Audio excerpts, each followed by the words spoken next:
வீட்டிலே கேக் பண்ண ஒரு இன்ஸ்டன்டான கேக் மிக்ஸ். இதுக்கு 0 மெஷர்மெண்ட்ஸ் அண்ட் எந்த ஒரு பேக்கிங் நாலேஜும் தேவையில்லை. எப்படி பண்ணலான்னு பார்த்துடலாமா? வாங்க. இந்த மிக்ஸ் கூடவே ஒரு 2 எக்கை ஆட் பண்ணிக்கோங்க. இது கூடவே 2 teaspoon of vegetable oil add பண்ணிக்கோங்க. இப்போ எல்லாத்தையும் நல்லா மிக்ஸ் பண்ணி எடுத்துக்கலாம். மேபி உங்களுக்கு கேக் யூஸ் பண்ண வேணான்னா நீங்கள் மில்க் ஆட் பண்ணி இதில் நல்லா மிக்ஸ் பண்ணி எடுத்துக்கலாம். நல்லா மிக்ஸ் பண்ணி எடுத்துக்கோங்க. லைக் இந்த மாதிரி கன்சிஸ்டன்சியில் வரணும் இந்த பேட்டர். ஸோ இப்போ நம்ம இந்த பேட்டரை இன்னொரு பிளேட்டில் ட்ரான்ஸ்ஃபர் பண்ணிடலாம். ஸோ அதுக்கு முன்னால் என்ன பண்ணோன்னா ஆயில் இல்லைன்னா பட்டர் வச்சு இந்த பிளேட்டை நல்லா தடவி விட்டுக்கலாம்.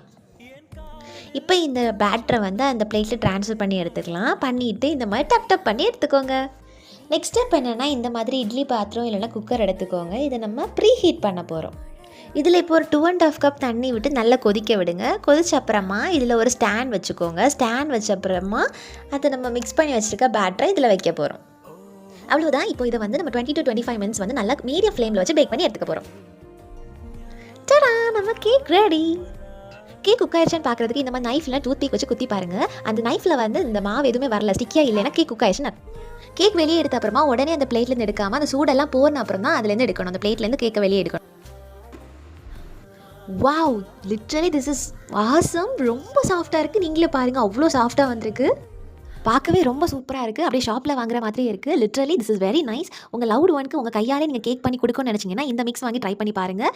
இதுக்கு எந்த பேக்கிங் நாலேஜ் தேவையே கிடையாது. ஜஸ்ட் ஈஸியாக பண்ணிடலாம். மறக்காமல் நீங்களும் ட்ரை பண்ணி பாருங்கள்.